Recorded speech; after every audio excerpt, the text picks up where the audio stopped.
এইবার গাউসে পাক বলে দ্বিতীয় কোনো ব্যক্তির দরকার নেই, আমি গাউসে পাকই যথেষ্ট। বলেন সুবহানাল্লাহ।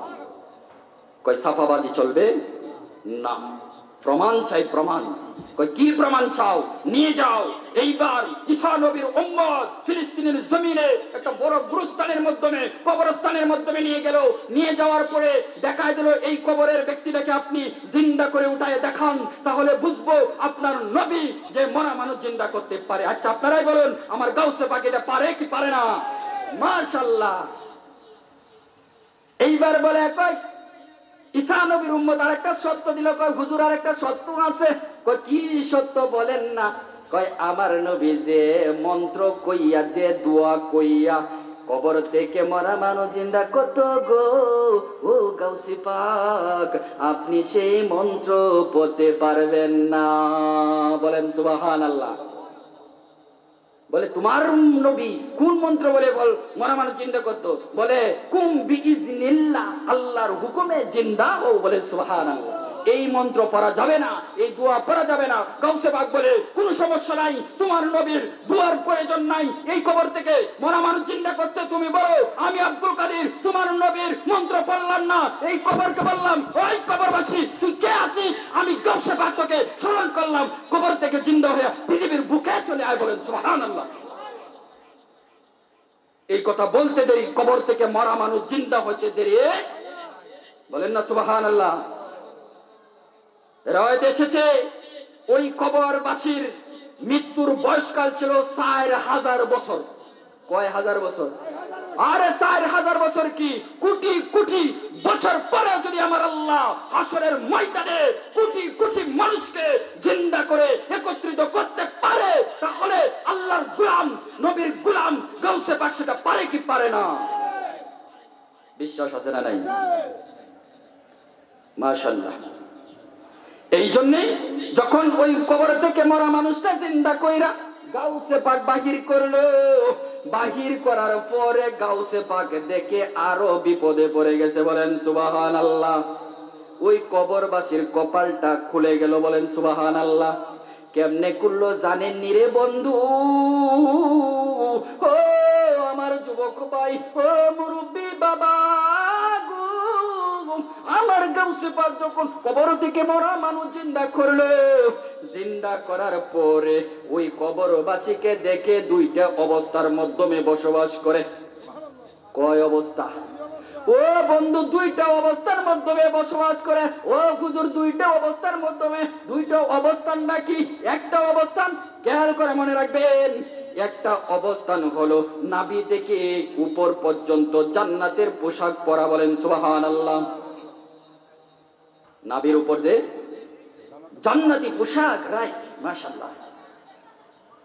ও হুজুর আরেকটা অবস্থান কি? এক নাম্বার অবস্থান নাভি থেকে উপর পর্যন্ত জান্নাতি পোশাক পরা, নাভি থেকে নিচটা আমার আল্লাহ জাহান্নামের আগুন, আগুন, আগুন। হায়রে নাভির নিচটা থেকে ওই ব্যক্তির জাহান্নামের আগুন দিয়া কয়লা করে ফেলল। বলেন আল্লাহু আকবার। বন্ধুরে আহামার, ও আমার যুবক বাড়া, ও মুরব্বী বাবা আজিরা আগো, ও আমার রাজমঙ্গলপুরের মা, ও আমার রাজমঙ্গলপুরের বাবা, ও আমার যুবক ভাইয়েরা কথাটা খেয়াল করে শুনবেন। গাউসে পাক যখন দুইটা অবস্থার মাধ্যমে দেখলো, জিজ্ঞেস করে উপর থেকে জান্নাতি পোশাক কারণটা কি? কয় আমি পৃথিবীর জমিনে ভালো আমল করেছি, ভালো আমল করার কারণে কবরে যাইতে দেরি, জান্নাতি পোশাক পরাইতে আমার আল্লাহ দেরি করে নাই। ও বুঝলাম তোমার জান্নাতি পোশাক ভালো কাজের জন্য আমার আল্লাহ পরাইয়া দিছে গো, কিন্তু তোমার নাভির নিচটা কেন জাহান্নামের আগুন দিয়া ফুটতে ফুটতে আংরা আমার আল্লাহ কইরা ফলাইলো। এবার ওই লোকটা দুইটা চোখের পানি চাইরা বলে, ও গাউসুল আজম আব্দুল কাদের জিলানী গো, এই পৃথিবীর জমিনে আমার একটা দুঃখিনী মা ছিল গো মা, যে মার কাছে আমার বাবা রাইকা 6 বছর বয়সে মারা গেল। আমার মাটা মানুষের বাড়ি কাজ কইরা কইরা আমাকে লালন পালন করেছে। হাইরে মা নিজে কাহিনাই চিরা তেনা পড়ছে গো, ভালো কাপড়ও পরতে পারে নাই।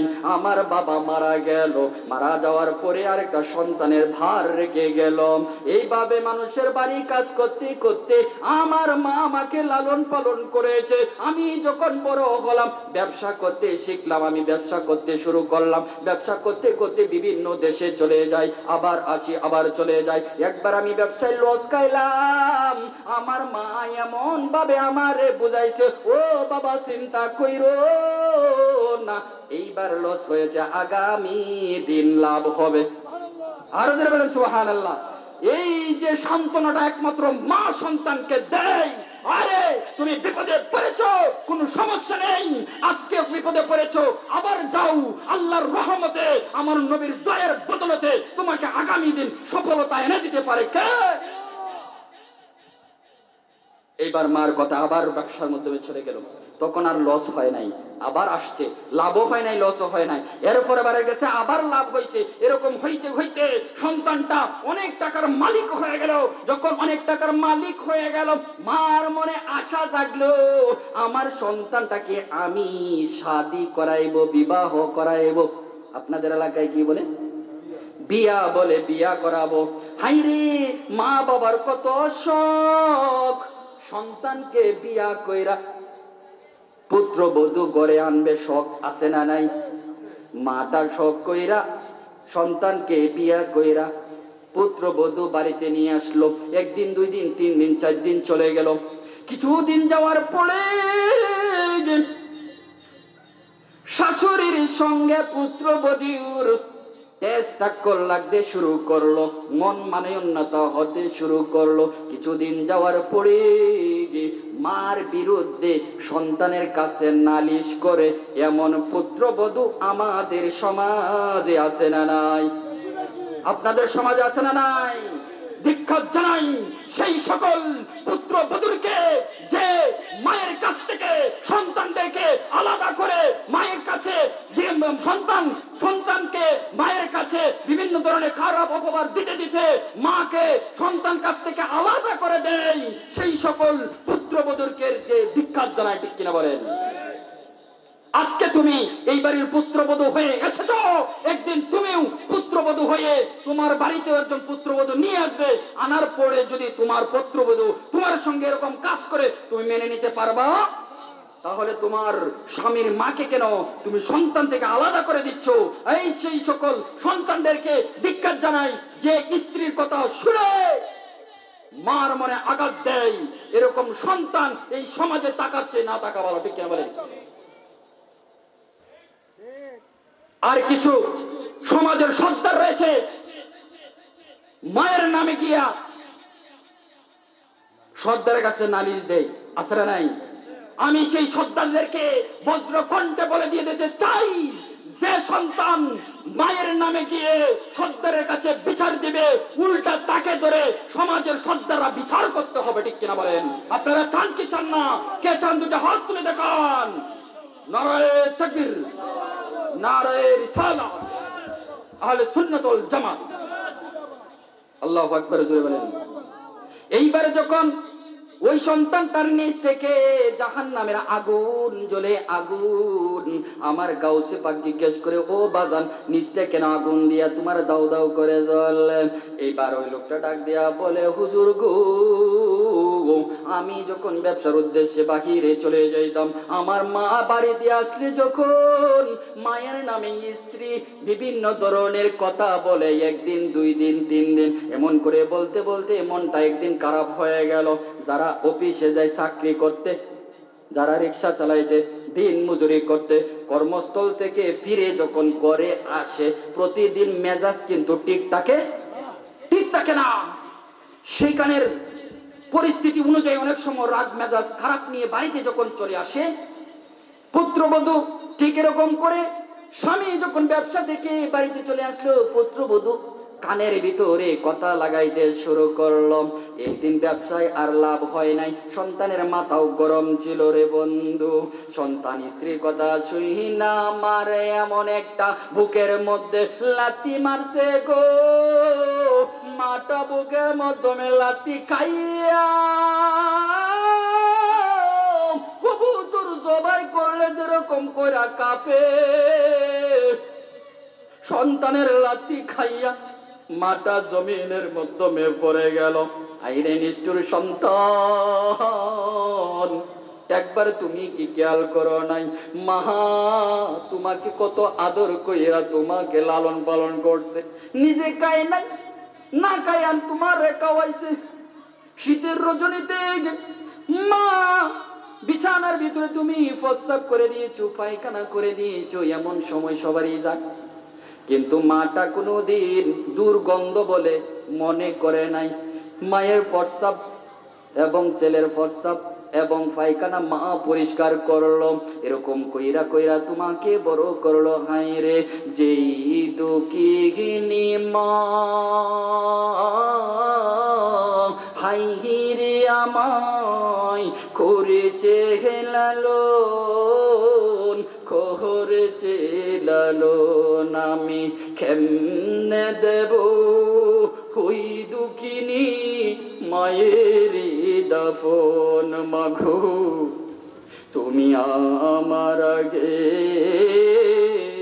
যেও না গো মরে। 10 মাস 10 দিন মায়ে গর্ভে দিলটাই,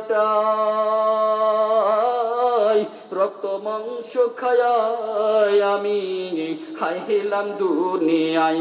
হাই রে সেই মায়েরা কষ্ট দিলে আমার হাল্লানি না সগে, আমার আল্লাদি না সগে। মাগো তুমি আমার আগে যেও না গো মরে। মাগো আজকে যার মা দুনিয়াতে নাই, বাবা দুনিয়াতে নাই, ঘরে গেলে মার স্মৃতিগুলা বাসে, কাপড়গুলা বাসে। ও মায়ের কত স্মৃতি, স্মৃতি স্মৃতির ঘরের ভিতরে আছে না নাই বাবা? ঘরের ভিতরে যার মাটা নাই, বাড়িতে গেলে মনটা খারাপ হয়ে যায়, যার বাবা নাই গেলে মনটা খারাপ হয়ে যায়।